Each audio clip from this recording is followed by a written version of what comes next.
રામ રામ. મારા વાઘેલા વંશની મેલડીના રામ છે. ખૂબ સારું કહું છું. તું રામ રામ ને રામ.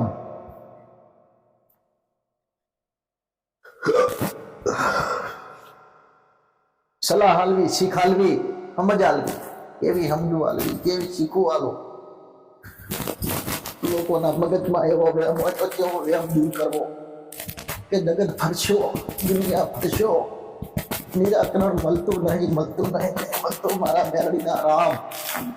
હે ભાઈ, જેવી શીખાલું જેવી સમજાલું, જેટલું ફર્યા જેટલું ભટક્યા તો છતાંય દુઃખનો અંત આવતો નથી અને સમાધાન નહીં થતું. પછી જેવી સમજની જેવી શીખાલીશ ને, અત્યારે ઘરે ઘરે લોકોને ઘરે ઘરે અત્યારે એ જ વાત હોય છે. તે ઘરે ઘરે હર જગ્યાએ હર મઢે હોય છે કુળના દીવાના કે વડવાઓ ભૂલું કરી કરીને જતા રહ્યા. વડવાઓ જૂના ભૂલું કરી કુળની માતાના મઢે જતા રહ્યા, ભગવાનના ઘરે. પણ એની ભૂલું તો એ મઢે જ પડી છે, એના ગુના મઢે જ છે. કુળની માતાને કરતા ગયા ભેગા ભેગા, હે ભાઈ, પણ એનું સમાધાન કરતા ગયા નહીં. એના હિસાબથી એમની નવી પેઢી રખડે છે. દેવનું દુઃખ છે દુઃખ મટાડવા માટે, હે ભાઈ, દેવનું દુઃખ છે દુઃખ મટાડવા માટે. પણ તમારા વડવાઓ જે ભૂલ કરી ગયા એનું તો તમે સમાધાન કરો. શું કરી ગયા છે મઠે? હે, શું કરી ગયા ભેગા મઠે? અરે રે મઠે પિયાલા પીધા. અરે મઠની અંદર પિયાલા પીધા. અરે અમારે પાવરિયાને બોલાવવો પડશે. પાવરિયાને બોલાવે. હે ભાઈ, શું કરે? મઠે બોલાવશે, પિયાલા પીરાવશે, પાવરિયાને બોલાવશે, નાગલા વગાડશે, ભણશે. હે, શું કરશે? આમ કરશે. આવું બધું કરી કરીને ભૂવા કરી કરીને જતા રહ્યા. અને તમારા વડવાઓની ભૂલું મટે. હે ભાઈ, રામ રામ ને રામ, રામ રામ ને રામ, રામ રામ રામ.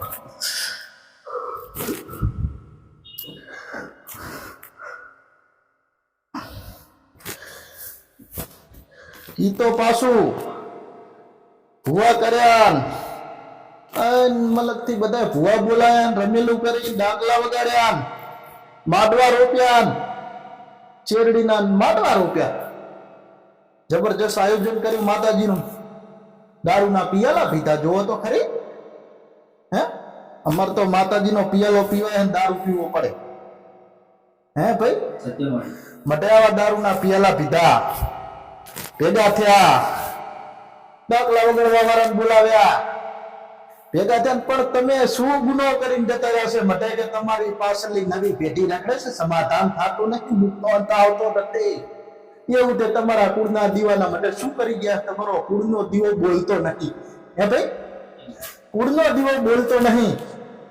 અને એ જ કહું છું કે કુળનો દીવો નહીં બોલતો. તમારા વડવાઓ જે પણ તમારા વડવાઓ બેહો જૂની પેઢીમાં જે ભુવાઓ બન્યા ને જૂના, અને પદ્ધતારે ભગવાનના ઘરે આ બધાએ ઓલાને બોલાવીને પેલાને બોલાયો. સમજ કે શીખ પડી નહીં કે કુળની માતાનું છે, કુળના દીવાનું છે, કેવી રીતનું કરવું પડે, કાંઈ ખબર ના પડી. અને મઢે મારી દીધી ચોકીઓ, મઢે મારી દીધી ચોકી. અરે અરે, એનો સમાધાન કરતા નથી, એનો અંત આવતો નથી. પછી નહીં કહેતા માતાજી અમે તો અમારી માતાના મઢે નિવેદ કરવા બેહા ને. આ ઘરે ઘરે પ્રશ્ન છે, સમજવા જેવું જ્ઞાન. આ સમજવા જેવું તમારા ઘરના સભ્યો બધા ભેગા મળીને સમજો ને તો દુઃખનું સમાધાન તમે લાવી શકો. તમારા કુળના દીવાના મઢે જે ગુના બનેલા ને તમારા વડવાઓના, ચોકીઓ મરાઈ બારેથી લાયા હશે ભુવાઓ, બારેથી લઈ લઈને ભેગા થઈને અમારે તો આ થયું હોય, બીજું કઈ આવે નહીં. સમજણ નથી, શીખ નથી. અમારી કુળની માતાને કોઈ બીજું આડું ના થાય. અમારી કુળની માતાને આવી રીતની કોઈ ચોકી મરે. અમારી કુળની માતાને કોઈ આડી ના થાય, કોઈ માતા જ ના આવે. આજે માતા બિહાડેલી છે ને, અમારી કુળનો દીવો કોઈ બીજી માતા મઢમાં ના આવે એવી ચોકી મારજો ભુવાજી. હે, પણ સમજ પડી શું કે મારવી પડી? એ તો સમજ હતી. હે ભાઈ? શું કામ મારવી પડી? શું મારવી જરૂરી છે? કોઈને કોઈ ચોકી મારશું નહીં આવે? તમારો અલ્લાહ તમે એવી ચોકી મારો છો, તમારો કુળનો દીવો પણ તમારા માટે બિરાજમાન નહીં તું મેલડી આવું કહું છું. એટલે એવી ચોકી મરે મરી જતા ભગવાનના ઘરે અને પછી દોડે છે દુઃખ માટે. હવે આવું તમારા કુળના દીવાના મઢે ચોકી મારે લોય મલક કરે હારું થાય. એટલે જ કહું છું કુળની માતાને જગાડો, ઘરની માતાને જગાડો, ચાહે ભલું નહીં થાય. આવું કહું છું મેલડી. હે ભાઈ? ચમ એવી શીખાડવાનું કે તમે બધું કરીને જતા રહ્યા ભગવાનના ઘરે તમારો વડવાઓ, પણ એનું સમાધાન તમે કરતા નહીં અને એનું સમાધાન કરવું જોઈએ. ચોકી મારી દીધી છે ભેગા થઈને, પછી એ તમે વિચાર્યું તમારી કુળની માતા પહાણ બેહવા વાળી પાલખમાં પ્રધાન રખડે છે.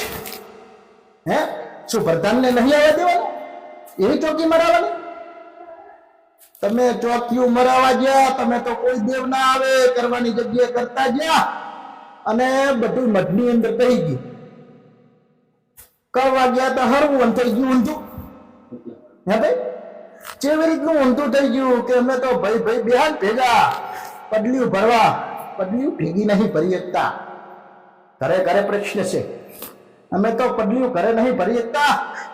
5 ભેગા થાય ને, 3, 5, 1, 2, 10, 25 આટલા ઘર ભેગા થાય ને, અરે ભુવાજી દાદા અમાર તો ઝઘડા થાય છે કે અમાર તો બધા ભેગા બેહન બરાબર હોય, નિવેદ કરવાનું થાય, માતાજીનું કામ કરવાનું થાય એટલે પાછા લડશે ભેગા બેહીન. હે ભાઈ? શું કે ઝઘડા થશે ને લડશે?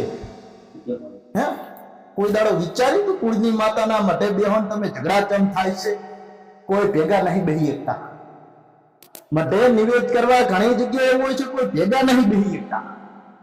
એનું નિવેદ કરવા કે નથી રમેલ પણ નહીં કરી શકતા કે અમારે તો વર્ષો થઈ ગયા રમેલે થતી નહીં, રમેલ કરવાનું કરે ઉડી જાય. હે ભાઈ? કે રમેલ કરવાનું કરે ને અમે તો ઉડી જાય. શું કામ ઉડી જાય છે? રમેલ તમે કરો છો. અને ઘણા કે છે અમારે તો ભુવાજી જે હતા એ તો ગયા પણ બીજા ભુવા કર્યા માતા જ બોલતી નહીં. હે માતા જ બોલતી નહીં, પણ આ બધું જૂનું તમારા ડોહાનું જે કરેલું છે ને એનું સમાધાન તો થતું નહીં. નવું તમે કરો છો, ચાહી સમાધાન થવાનું ભાઈ? હે કોઈ એમ કેતું હોય ને કે આમ છે તો તરત ખોટું છે, વાઘેરા હોય જગત દુનિયા હું વાત કરે એમ સમજવાનું કે લાઈવમાં બોલું છું હું. હે કે બંધ કમરે, હે બંધ કમરામાં ચુંબડી વધીને શું વાત કરશે? શું વાત? શું દુનિયા જોવે છે? દુનિયાને જોઈ લીધો વાત કરું, સામે આવી વાત કરવાની. મારી પહાડ કોઈ વાત કરવી નિંદા છે તો મારી સામે આવીને વાત કરવી. એનો જવાબ આલવા વાઘેલા વર્ષની મેળી બેઠીશું. હે ભાઈ? બેઠીશું એનું કારણ છે કે સત બોલ, સત વચન, સાચી ઓળખ. કે માતાજી અમારે તો ભેગા બેહીએ ને એટલે ઝઘડા થાય છે.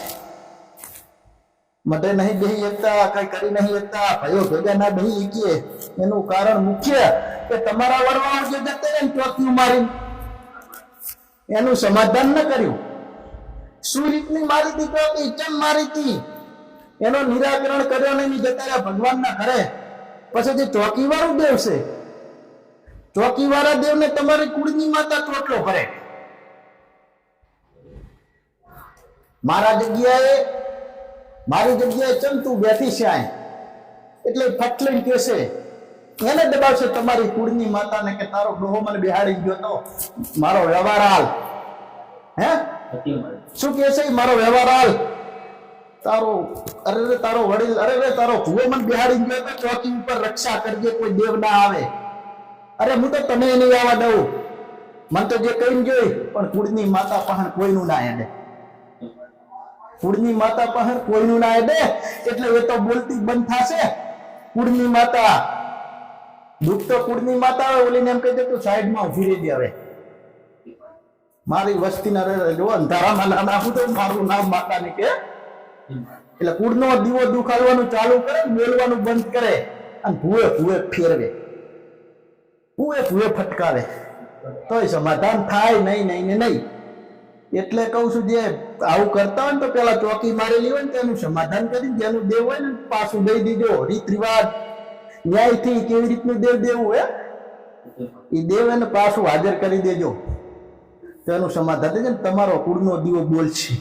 ને કે આમને મઢે ભેગા થાવ ને ઝઘડા ભાઈ ભેગા નહીં થઈએ કે મઢે ઝઘડા થશે ને થશે. એટલે આનું સમાધાન આ પેલું ચોકી મારેલી હોય ને તમારા વડવાઓની કરેલી ભૂલું મઢે મારી દે ચોકી, પછી ભટક્યા કરે. કોઈ નવા ખબર ના, મને તો ખબર જ નહીં. માતાજી આ દેખાય ઝઘડા જબર થાય છે, ઝઘડા થાય છે ને તો ઝઘડા એના જ છે તમારા કુળના દીવાના અને ચોકી મારેલી બે દેવના ઝઘડા છે એટલે તમે કુટુંબ ભેગું નહીં થઈ શકતું. હે ભાઈ, એટલે જ કહું છું કે આવી રીતનું પડ્યું ને મલક ખરે સારું ના થાય. મારા પાસે આવે માં તમે તો જબરજસ્ત વાત કરો છો, કુળના દીવાની ઓળખ આલો છો, અમારા કુળનો દીવો ગોતી અને સારું કરાવી દો ને. અરે કુળનો દીવો તો ગોતે ને સારું કરાવી દઉં, પછી કઈ કે છે સારું નહીં થતું, પણ આવું પડ્યું એટલે કઈ થવાનું સારું ભાઈ? હે આવું પેલું સમાધાન કરવું પડે કે ના કરવું પડે? એટલે જ દીકરા કહું છું વાઘેલા વર્ષની મેળવી ન્યાય બોલું ન્યાય વાત કરું છું. મારો ભગવાન મારો રામ ભેળો છે, મારા ભાઈ ને રામ રામ ને રામ. ભલે રામ રામ.